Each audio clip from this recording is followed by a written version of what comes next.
For decades, wrestling followed one simple rule. The hero was handsome and the villain was ugly or terrifying.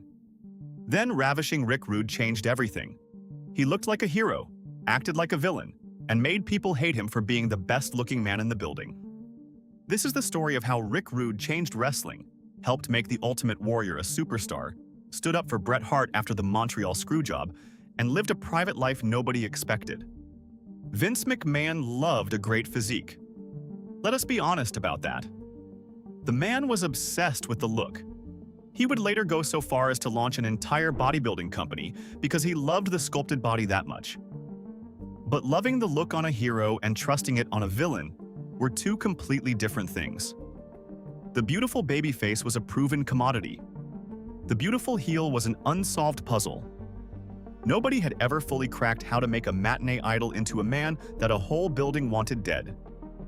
And that is the puzzle that a slow-talking, thick-necked kid from Minnesota was about to solve better than anyone in the history of the business.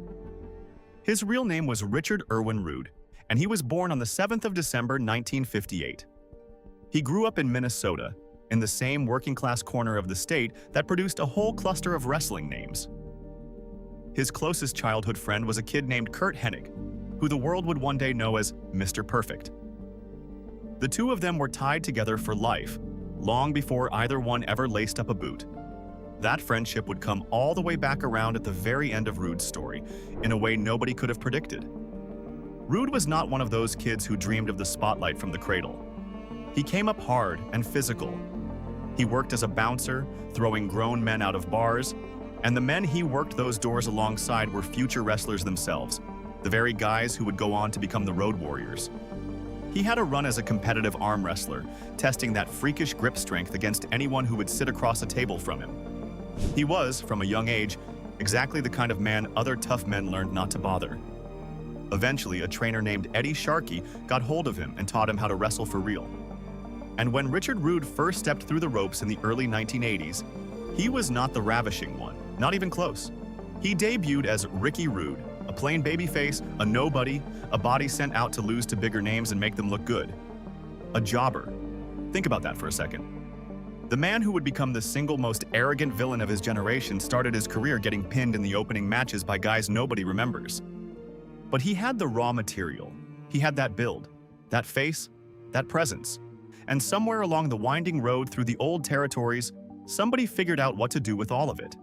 He drifted through the regional promotions the way everyone did back then, learning the trade one town at a time. It was in Memphis, working for the Jarrett family, that the transformation happened. Somebody looked at this gorgeous, cocky slab of a young man and gave him the nickname that would define the rest of his life: Ravishing. And just like that, Ricky Rude the jobber was gone, and Ravishing Rick Rude, the arrogant, preening heel, was born. From there, he became one of the great traveling attractions of the territory days. He worked Florida, where his manager was a man named Percy Pringle, who the wrestling world would later come to know as the ghoulish Undertaker's handler, Paul Bearer. He worked Texas for World Class, tangling with the Von Erichs and with Chris Adams, and it was there, in that promotion, that he first crossed paths with a wild, muscle-bound maniac, then called the Dingo Warrior. Hold on to that name, because that man would change his name to the Ultimate Warrior, and the two of them would end up tied together in one of the defining feuds of the decade. By the mid-1980s, Rude had landed in the National Wrestling Alliance under Jim Crockett, and he teamed with a rugged veteran named Manny Fernandez. They called themselves the Awesome Twosome, and in December of 1986, they beat the beloved Rock and Roll Express to capture the NWA World Tag Team Championship. Rude was no longer a jobber. He was a champion. He was somebody. And in the world of wrestling in 1987, being somebody in the NWA meant that the biggest company on the planet came calling. That company was the World Wrestling Federation, and Vince McMahon was in the middle of swallowing the entire industry whole. On the 15th of July, 1987, Rick Rude debuted on WWE television, and the way they brought him in tells you everything about how highly they thought of him. They did not send him out as some anonymous new face to sink or swim. They handed him to the greatest manager in the history of the business, Bobby the Brain Heenan. the Weasel. The single most brilliant, most detestable mouthpiece the sport ever produced. Heenan led a stable called the Heenan family, a murderer's row of the company's top villains, and Rude was ushered in as its shining new jewel. And from the very first moment, Rude showed everyone what he was. He looked out at the crowd, at all those ordinary working men and their dates, and he sneered. He told them to keep the noise down and behave themselves, because he was about to show all the ladies in the building what a real man was supposed to look like. Then off came the robe, and there it was, the physique that made grown men in the crowd suddenly feel very small standing next to their girlfriends. Now watch how the machine got built, piece by piece, because this is the genius of it. He needed heat, and he could not get it the normal ugly way because he was not ugly. So he made his beauty the insult. Before every match, he would take that microphone and he would tear into the men in the arena. He would call them fat. He would call them out of shape. He would look right at some poor guy in the third row and inform him that he was a pathetic, out-of-shape sweat hog. And then he would gesture at his own carved-up torso as the standard that man could never hope to reach. He did not ask the crowd to admire him. He commanded it. He demanded worship, and he humiliated everyone who could not measure up, which was everyone. That was the trick. That was the thing nobody had cracked before. He did not soften his looks to make himself hateable. He turned his looks into a loaded weapon and fired it directly at every insecure man in the building. He made you hate him precisely because he was beautiful, and he would not stop reminding you that you were not. And then he added the detail that pushed it over the edge. After his matches, Bobby Heenan would go into the crowd and select a woman, and Rude would pull that woman into the ring, or lean over the ropes and plant a long, slow kiss on her while her husband or her boyfriend sat there fuming. He was not just better looking than you. He was going to take your girl right in front of you, and there was nothing you could do about it. The disrobing routine itself was something he had borrowed and perfected from an old-school performer named Austin Idol, but Rude took it to a place nobody had ever taken it. Even his ring gear became part of the insult. He wore tights that were airbrushed with images, sometimes his own smirking face plastered across his own backside, sometimes the face of whatever hero he was tormenting that month.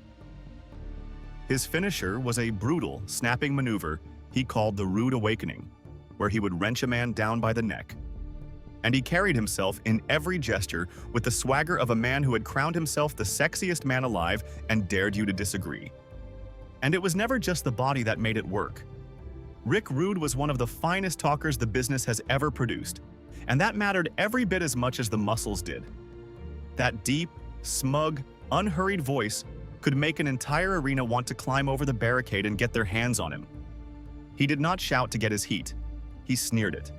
He would drape himself lazily over the top rope, look down at the ordinary people with pure contempt, and deliver every single insult slow and cool, like a man who genuinely could not believe he was being forced to share the same air as such fat, out-of-shape strangers. The voice and the body worked together as one perfect instrument of arrogance. Take away either one of them, and the whole thing falls apart. Rick Rude had both, and he knew exactly how to point them at a crowd. It worked. It worked beautifully. He got over as a villain not in spite of his looks, but entirely because of them. He had solved the unsolvable puzzle. He had proven once and for all that a pretty boy could be the most hated man in the arena. His first real program in the WWE was against a fellow physical specimen, Mr. Wonderful Paul Orndorff, in a story that spun directly out of Heenan choosing Rude over his old client. Rude got the better of it. Then, at the very start of 1988, they pointed him straight at the top of the mountain. He challenged Hulk Hogan himself for the world title. He did not win, of course. Nobody was beating Hogan clean in that era. But the fact that they put Rude in there with the biggest star on the planet this soon into his run tells you how much faith the company had in what he was doing. And then came the feud that turned Rick Rude from a very good villain into a legend. The feud that took his entire gimmick, the beauty, the arrogance, the kissing, the stealing of other men's women, and weaponized all of it into one perfect, personal war. Jake the Snake Roberts. Jake Roberts was one of the most compelling baby faces in the company. A dark, quiet, dangerous, psychological genius who carried a live python to the ring. And the story they built between him and Rude was, in its own way, decades ahead of its time in how personal it got. It started with that post-match kiss routine. On a spring episode of WWE Superstars in 1988, Heenan selected a woman from the crowd for Rude to kiss, the way he always did. Except this time, when Rude went in for it, the woman refused him. She turned him down flat. And then she revealed exactly who she was. She was Cheryl, and she was the real-life wife of Jake the Snake Roberts. She slapped Rick Rude across his beautiful face.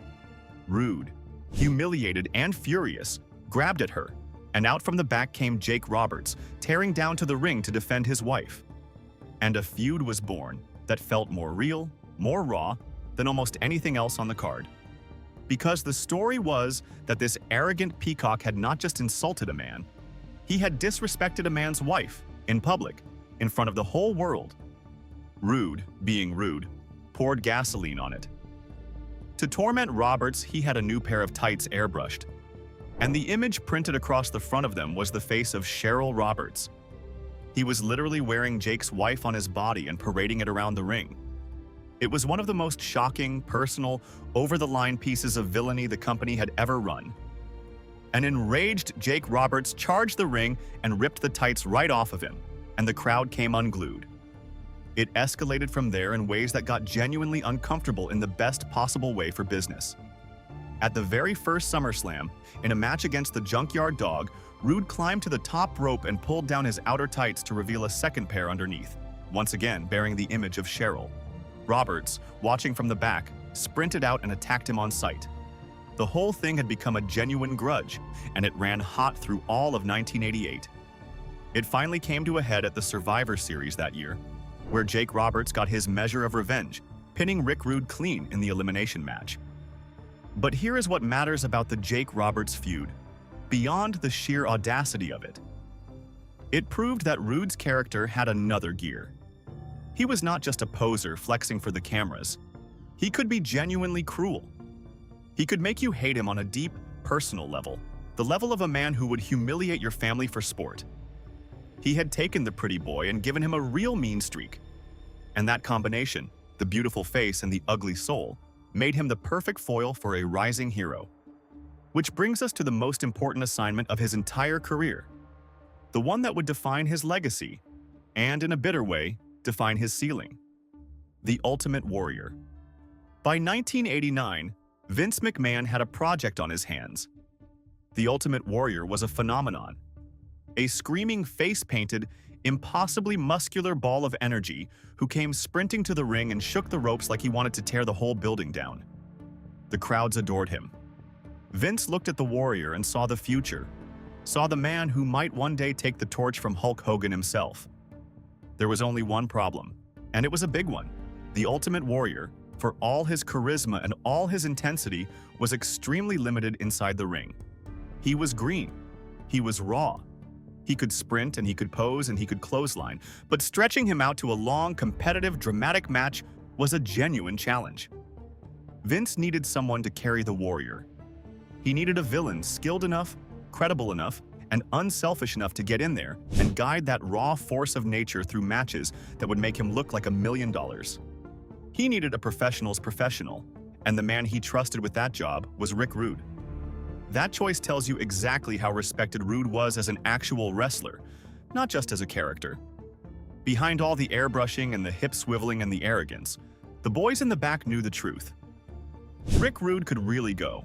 He was one of the best pure workers on the roster, a man who understood timing and psychology and how to make a match feel like a fight. So when the company needed someone to build their next superhero, they handed the blueprints to the pretty boy villain. The feud kicked off in a way that was pure Rude. At the 1989 Royal Rumble, the two men held a pose down, a bodybuilding contest right there in the ring, each one flexing to see who the crowd found more impressive. And when it was clear the Warrior was winning the crowd, Rude did the cowardly, villainous thing. He attacked the Warrior with a metal bar, jumping him from behind. The war was on. It led to WrestleMania 5 on the grandest stage the company had. And in front of that massive crowd, Rick Rude did something that shocked people. With a well-timed assist from Bobby Heenan, he beat the Ultimate Warrior and took the Intercontinental Championship right off of him. It was the first singles title of Rude's WWE run, and it was a statement. But look closely at what actually happened in that story. Rude did not just win a belt. He made the Warrior look like a man who had been robbed, a hero who had been cheated by a snake, a babyface the crowd now desperately wanted to see get his title back. Rude had taken the loss inside the win. He absorbed the villainy so the Warrior could soak up the sympathy. They ran it back at SummerSlam later that same year, but this time the Ultimate Warrior was coming for revenge. The Intercontinental Championship was on the line again, and the story was simple. Rick Rude had embarrassed the Warrior at WrestleMania and taken his title. Now the Warrior wanted it back. But there was another man involved in the story, Roddy Piper. Piper had his own problems with Rude, and he knew exactly how to get under his skin. During the match, his presence became a major distraction. Rude could not ignore him, and that mistake gave the Warrior the opening he needed. The Warrior took advantage, defeated Rude, and won the Intercontinental Championship back. On paper, it looked like another huge victory for the Ultimate Warrior. But behind the scenes, Rick Rude had played a major role in making the entire rivalry work. That was exactly why the company had put him against the Warrior in the first place. The Ultimate Warrior had everything Vince McMahon wanted in a future superstar. He had an incredible body, bright face paint, wild energy, and an entrance that made the entire arena explode. The moment his music hit, he would sprint toward the ring and shake the ropes like a man possessed. But once the bell rang, there was a problem. The Warrior was still limited in the ring. He had incredible energy, but he was not an experienced wrestler who could control a long match. He needed someone who could guide him, slow things down when necessary, and make every big moment feel important. Rick Rude could do all of that. Rude understood how to build a match around another wrestler's strengths. He knew when to attack, when to sell, and when to make the Warrior look almost unstoppable. Instead of exposing the Warrior's weaknesses, Rude worked around them. He made the Warrior look better than he really was, and that is what made Rude so valuable. The rivalry started with the famous pose down at the Royal Rumble. It was the perfect beginning because it did not require a complicated story. These were two men with enormous egos and incredible physiques, and both believed they had the better body. Rude could not accept losing. So when the fans chose the Warrior, he attacked him. From that moment, the rivalry became personal. At WrestleMania, Rude did something even more important. He defeated the Warrior and took the Intercontinental Championship. The Warrior had already become one of the most popular wrestlers in the company, but losing the title gave him something he badly needed: a reason to fight back. For months, Rude became the obstacle standing in his way. The audience wanted to see the Warrior finally destroy the arrogant man who had humiliated him and stolen his championship. Then came SummerSlam. The Warrior got his revenge, won back the title, and left looking like a bigger star than ever before. That was the real success of the rivalry. Across the entire program, from the pose down to the 2 championship changes, Rick Rude did exactly what he had been brought in to do. He helped build the Ultimate Warrior. Rude was the experienced villain who knew how to control the story. He made the audience angry, made the Warrior look powerful, and made people desperate to see the hero finally win. The Warrior had the look, he had the energy, he had the crowd. Rick Rude helped turn all of that into a main event superstar. And soon, the company would reward the Warrior with the biggest prize in wrestling. But Rick Rude would not receive the same reward. There was real friction behind all of this too. The relationship between Rude and the Warrior away from the cameras was famously cold. Rude was widely respected in the locker room as a tough, professional, no-nonsense veteran. The Warrior, by contrast, had a reputation among his peers as difficult, antisocial, and dangerously stiff in the ring, a man whose clubbing blows landed a little too real. And that is where the quiet tragedy of Rick Rude's WWE run comes into focus. Because after everything he did, after solving the puzzle no one else could solve, after building the company's next big babyface with his own 2 hands, the ceiling was always there. Rick Rude, in Vince McMahon's WWE, was the greatest foil in the company. He was the man you put your heroes over. He was the obstacle, the test, the villain who made the good guy look like a god. But he was never the destination. He was never the man they built the whole thing around. The pattern kept repeating. He feuded with Roddy Piper and lost the bulk of those matches. And then, in the summer of 1990, they gave him one more massive assignment. The Ultimate Warrior had finally done it. He had beaten Hulk Hogan at WrestleMania 6 and won the WWE World Championship. He was the man now. And the very first major challenger they put in front of the new champion, the trusted hand they brought back to test him on the biggest stage, was Rick Rude. The two of them met inside a steel cage at SummerSlam 1990 with the world title on the line. Rude lost. Of course he lost. He was there, one more time, to make the Warrior look unstoppable. He walked into that cage as the reliable villain, and he walked out having elevated the champion yet again. And somewhere in there, Rick Rude got tired of it. Because he was starting to understand the deal. He would give everything, he would carry the matches, he would build the stars, and at the end of the day, the biggest paydays and the biggest crowns went to the men he was making. The breaking point, according to the account laid out later by his close friend Bret Hart, came down to money and respect.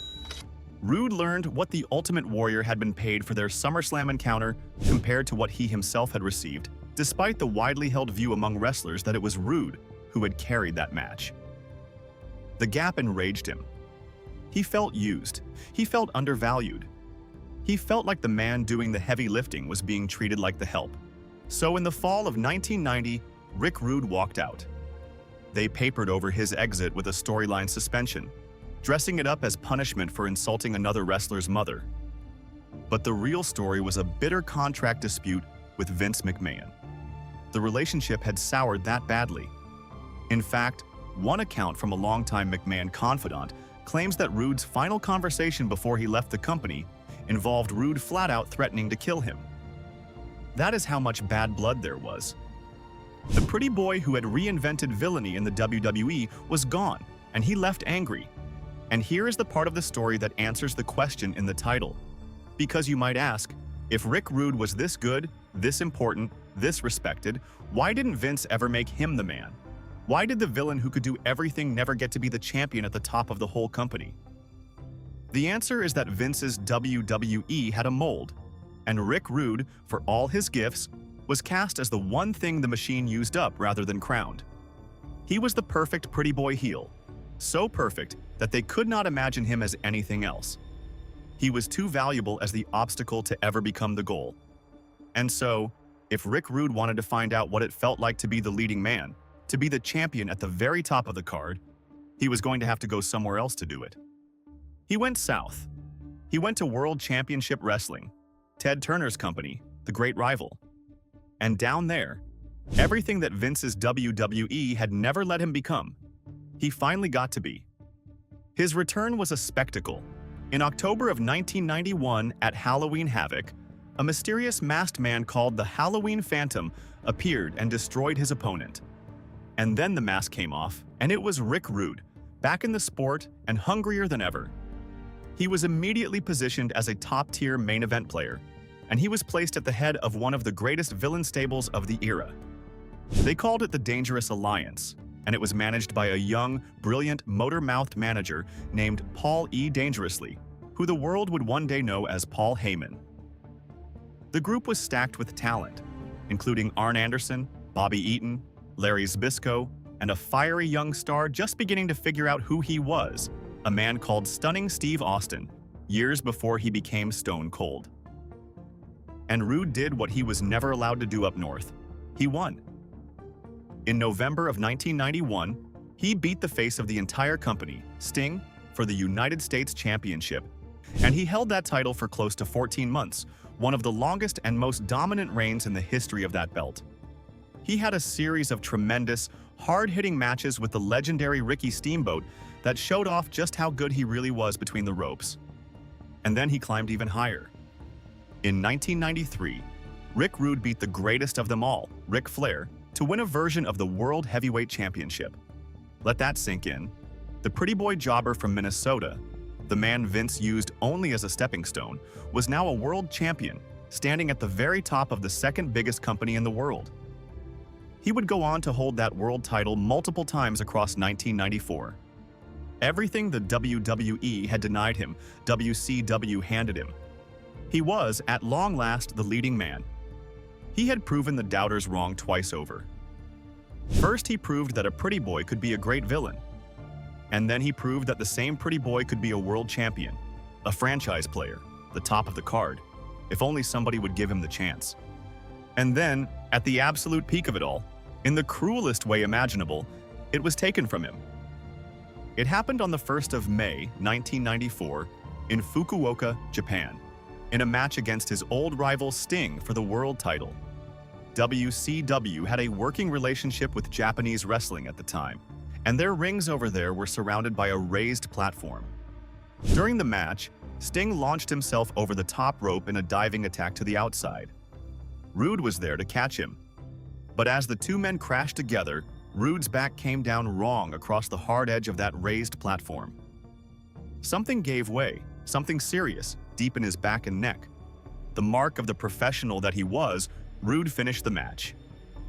He gritted through the pain and completed the contest and won the championship as scripted. But the damage was catastrophic.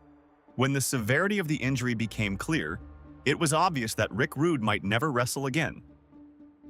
The company was forced to strip him of the title, wrapping it in a storyline excuse about him using the belt as a weapon. But the truth was simple and devastating. At just 35 years old, at the height of his powers, in the best run of his career, Rick Rude's in-ring career was effectively over. One awkward landing had ended everything. What followed was a bitter, painful chapter. There were fights over insurance money, over lawsuits, over who was to blame for the injury that had stolen his livelihood.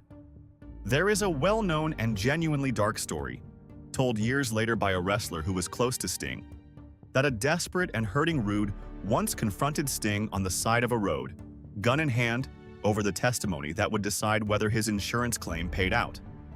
Whether every detail of that account is precise, the fact that it is even part of his story tells you how much agony, physical and financial, this injury dropped onto a proud man.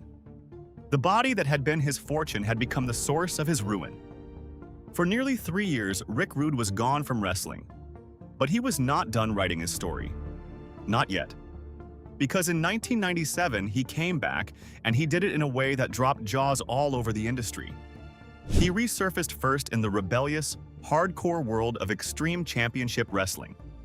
And then he did something that stunned everyone.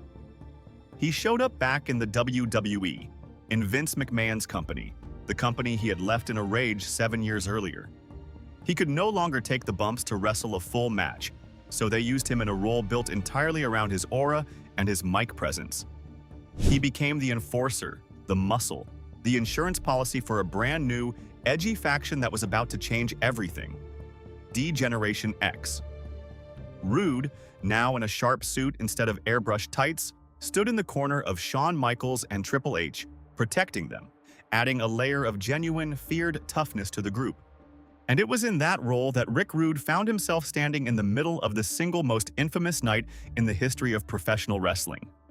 Survivor Series 1997, Montreal, Canada, the Montreal Screwjob, the night Vince McMahon conspired to have the referee ring the bell early and strip the championship away from Bret the Hitman Hart, against Bret's will, on his way out of the company.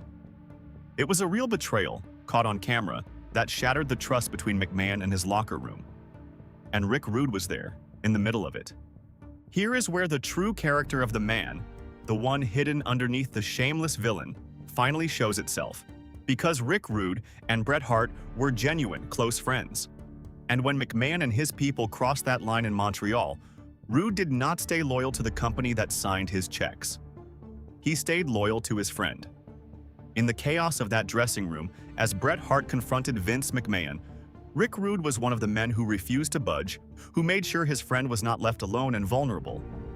And in the aftermath, Rude was one of the very few wrestlers in the entire company who was so disgusted by what McMahon had done that he simply quit. He walked out for good. He would not work another day for a man who would do that to a friend of his. Because Rude was not under a guaranteed contract, nothing could stop him from leaving immediately. And what he did next became the stuff of legend, a moment of chaos that perfectly embarrassed the company he was walking out on. On the same night, Rick Rude appeared on two rival national television programs at once. He showed up live on WCW's Monday Nitro, sporting a mustache, and tore into Vince McMahon and the WWE, mocking them, calling their sinking company a doomed ship. And then, 1 hour later, he appeared on the WWE's own Monday Night Raw, which had been taped earlier in the week, this time wearing a full beard.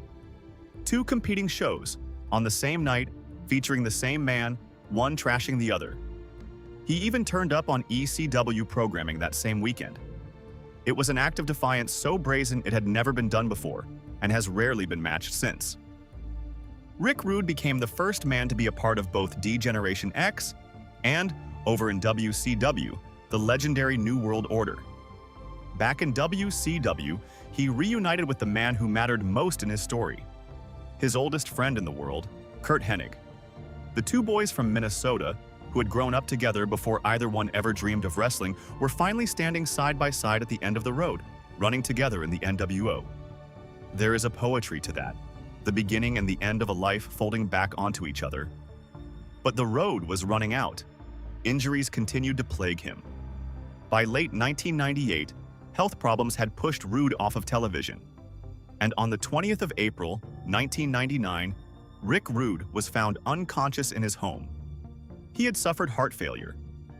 An autopsy would attribute it to an overdose of mixed medications, the kind of cocktail of painkillers and pills that the wrestling business of that era pressed onto so many of its broken-down warriors.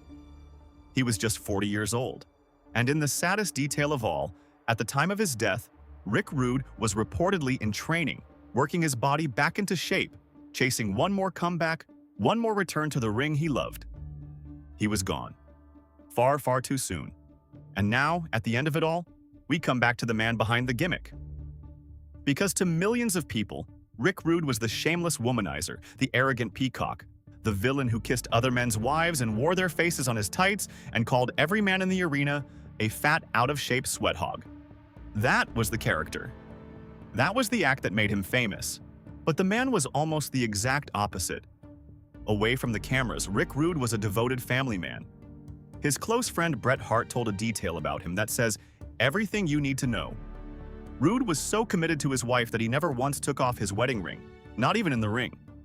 Every single night, before he went out to play the greatest ladies' man in wrestling, before he leaned over the ropes to kiss a stranger for the cameras, he would take a piece of white tape and carefully wrap it around his wedding ring so that his marriage would be protected while he performed. Think about that image. The most famous womanizer in the sport, hiding his devotion to his wife under a strip of tape every night for years. The gimmick was a lie. The love was real. He was, by every account, one of the toughest and most genuinely respected men in the entire locker room. Behind that pretty face was a legitimately dangerous man, feared for his strength and his willingness to back up every ounce of the arrogance he showed on television. He was a devoted husband, a loyal friend, the kind of man who would risk his own career to stand in a dressing room and protect someone he cared about.